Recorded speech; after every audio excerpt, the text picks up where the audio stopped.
A primeira iniciativa foi feita aqui na Câmara de Comércio Brasil-Canadá, graças a uma iniciativa do advogado João Carlos Goulart Penteado. Ele era um advogado da área internacional e ressentia-se, como nós advogados dessa área, que não tinha no Brasil uma entidade que pudesse conduzir arbitragens internacionais. Daí veio a ideia de formar aqui na Câmara a comissão de arbitragem. Foi aprovada essa comissão de arbitragem, eu fui escolhido como sendo o primeiro presidente.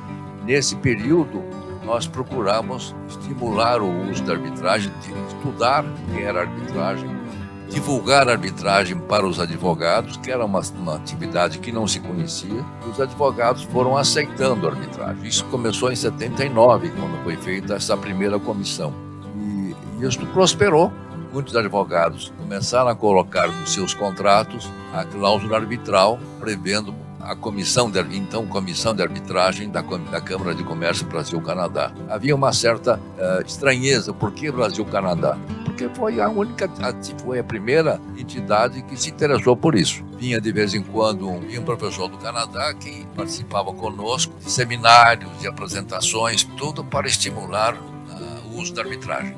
Normalmente, o advogado, como quem escreve o contrato é o advogado que orienta a empresa, naquele momento só se pensava na solução judicial, não havia escolha de foro judicial. E os advogados não estavam habituados naquele momento. Então, a primeira preocupação foi de explicar para o advogado as vantagens da arbitragem privada. Essa foi a estratégia utilizada e funcionou, porque os advogados, na medida que foram conhecendo, foram colocando nos contratos a cláusula arbitral, mas não havia prática, não havia cláusula, não havia atuação da arbitragem. A comissão hoje é o centro, mas era inicialmente, a função inicial era fazer seminários, palestras, para poder explicar o que era arbitragem. Nós estamos falando de 79. Uma comissão de arbitragem, essa era a denominação desse serviço de administração de arbitragem colocado à disposição da sociedade brasileira. Então havia o dispositivo estatutário, no Estatuto da Câmara de Comércio, criando esse serviço. Em seguida, estabeleceu-se um regulamento para a tramitação das arbitragens, uma tabela de custas, e um corpo de árbitros, inicialmente formado por até 30 elementos. Uma das grandes vantagens dessa comissão de arbitragem foi que ela realmente se constituiu na entidade pioneira de administração de arbitragem no Brasil. E embora tecido institucional, a legislação regente ainda fosse muito ineficiente, eu diria até adversa do próprio Instituto, o fato de existir essa comissão, existia um regulamento, existia um corpo diretivo e um corpo de árbitros formado por pessoas extremamente capacitadas e bem reputadas no âmbito da sua profissão, sendo todos, na verdade, advogados, ou professores acadêmicos, mas sempre advogados. Isso fez que, mesmo nessa situação adversa, algumas empresas incluíssem a cláusula de arbitragem no seu contrato, e escolhendo esse centro de arbitragem da Câmara de Comércio Brasil-Canadá como a entidade que viesse a administrar a eventual arbitragem que surgisse de um conflito nesses contratos, ou que pudesse decorrer de um conflito nesses contratos. Mesmo assim, a gente tem que admitir o seguinte: a evolução da arbitragem no Brasil ainda demorou muito para acontecer. Vejam que, por exemplo, quando eu era presidente pela primeira vez, aconteceu a segunda arbitragem do Centro de Arbitragem. Eu estou falando de 96, de uma comissão de arbitragem que foi fundada em 79. E aí, então, a peculiaridade é que a lei que criou a arbitragem, ela teve aquilo que, juridicamente, no latim meio pedante dos advogados, chama-se vacatio legis. Vacatio legis significa falta de lei ou férias de lei. Quer dizer, a lei é promulgada, mas ela só entra em vigor dali a um certo tempo. Foi o que aconteceu com o nosso Código Civil. Ele foi promulgado em 1916, mas passou a vigorar um ano depois, em 1917. Com a lei da arbitragem foi dado um prazo de 6 meses. Então, a lei que criou a arbitragem, se não me engano, é de setembro, e ela entrou em vigor em março do ano seguinte. E realmente nós tivemos muita felicidade, porque quando chegou março de 1998, um ano depois, quando chegou março, o centro estava realmente estruturado. Tantas e tantas são as iniciativas feitas pelo CANSA-CBC no Brasil. E aí notem, não só na arbitragem, também na mediação. Notem mais, não só na mediação, também hoje em dia em dispute board. Mas não é só isso, em outros meios adequados de resolução de conflito. Nós somos uma instituição sem fins lucrativos, mas com um grande e bom resultado, que é aplicado exatamente no desenvolvimento dessas práticas. É uma honra ser o presidente do CANSA-CBC e mais ainda é uma honra ter, trabalhando comigo, todos esses fantásticos colaboradores. Vou fazer um pouco de declaração de amor aqui à secretária-geral Eleonora Coelho, que tem sempre, todo dia, me apoiado na aventura que é ser presidente do CANSA-CBC.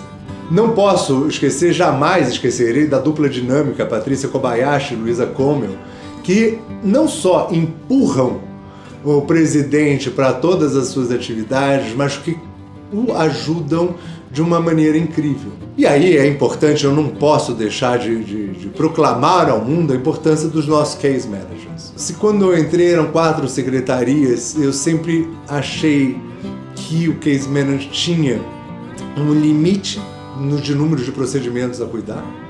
Esses procedimentos começaram a aumentar, então nós acabamos treinando pessoas, convidando outras pessoas a participarem do CANSA-CBC. E hoje nós temos 8 secretarias executivas.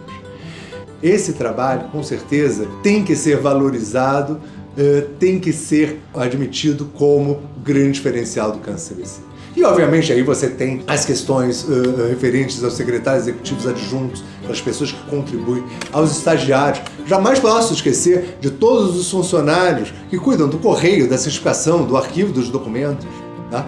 Mas ainda, e aí eu tenho que falar mesmo, as copeiras, a secretária, a grande organização do CANSA-CBC. E nisso, a gente tem que falar também do business development.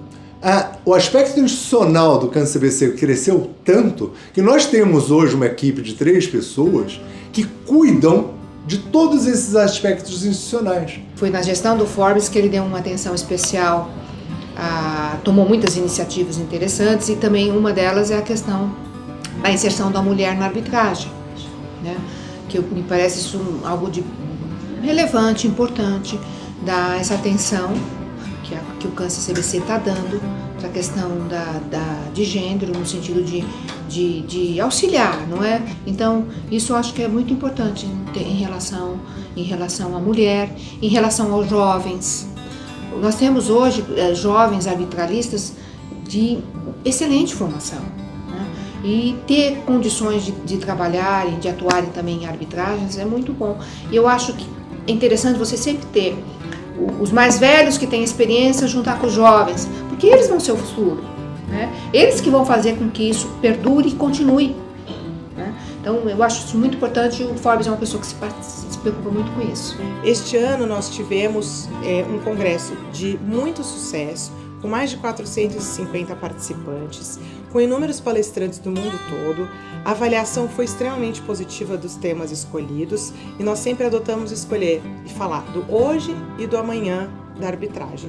E nós procuramos temas que estão sendo debatidos internacionalmente, para que a gente possa fazer uma análise crítica, não só como instituição, mas como player importante da arbitragem, como país, inclusive, de como aprimorar o instituto. Esse é o nosso papel. Como é um instituto privado, a gente tem que ter essa preocupação de autocrítica, de transparência. E o nosso congresso esse ano foi realizado no contexto da São Paulo Arbitration Week, que foi o primeiro ano que a gente fez essa iniciativa e já foi um sucesso estrondoso. Nós tivemos já 15 eventos que aconteceram nessa semana e a ideia é que aumente a participação com a vinda de ainda um maior número de participantes da arbitragem para que a gente possa ter essa troca nesse sentido que eu falei. A arbitragem, de sua parte, já está consolidada em nosso país e a mediação ainda é um instituto que merece um maior investimento e que tem um potencial grande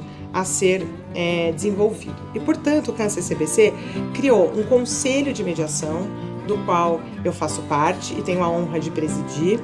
E nesse conselho de mediação, nós temos criado alguns task forces para desenvolver a mediação em determinados âmbitos, em determinadas áreas.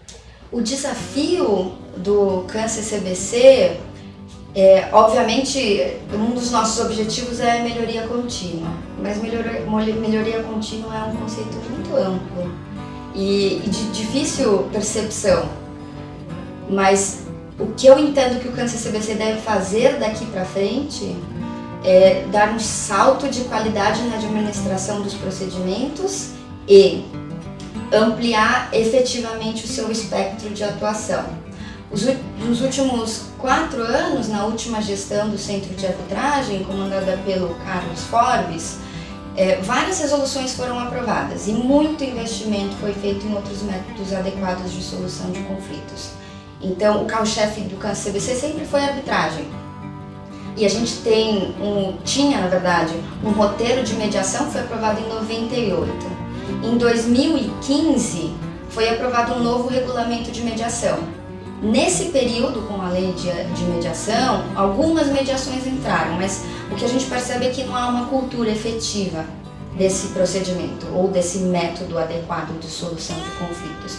Acho que a mediação no mercado comercial ainda não achou o seu espaço no Brasil, mas a mediação precisa achar o seu espaço, porque a eficiência em resolução de conflitos depende da consciência das partes e do seu empoderamento neste processo para melhor resolução da disputa. Não depende só da arbitragem resolver bem o conflito, depende das partes perceberem qual que é o método mais adequado mesmo. Então, também nesse ano mesmo, em 2018, foi aprovado o regulamento de dispute boards, de comitês de controvérsias, enfim. Também cada método se presta à resolução de um determinado conflito, numa determinada fase da relação das partes. Cabe ao CAN-CCBC, como este multiplicador, demonstrar, treinar, divulgar todos esses métodos para que as partes façam a melhor escolha no momento mais adequado. É tudo isso, toda essa série de inovações que eu espero que meu mandato fique marcado. Não sei se foi um sucesso ou se não foi, o futuro dirá. Mas com certeza a minha intenção foi dar ao CAN-CCBC a repercussão que ele merece. Muito obrigado.